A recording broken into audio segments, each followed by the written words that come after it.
Hello મિત્રો, વિડીયોમાં તમારું સ્વાગત છે। ગુજરાતમાં છેલ્લા ઘણા દિવસથી બે પ્રકારની સ્થિતિ જોવા મળી રહી છે। સૌરાષ્ટ્ર, કચ્છ અને દક્ષિણ ગુજરાતના વિસ્તારોમાં ભારેથી અતિ ભારે વરસાદ પડી રહ્યો છે, જ્યારે ઉત્તર, પૂર્વ અને મધ્ય ગુજરાતના વિસ્તારોમાં ખૂબ જ ઓછો વરસાદ થયો છે।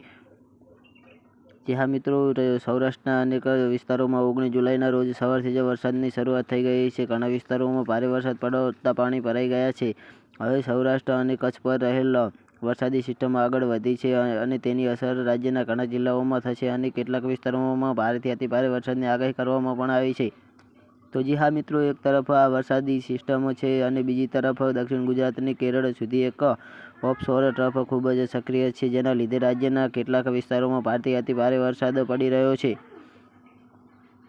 હજી ગુજરાત પર એક સિસ્ટમ છે, ત્યાં જો બંગાળની ખાડીમાં લો પ્રેશર એરિયા સર્જાયો છે અને તેની અસર પણ હવે ગુજરાતમાં થવાની શરૂઆત થઈ ગઈ છે। જી હા મિત્રો, વિડીયોમાં બન્યા રહેવા બદલ ધન્યવાદ।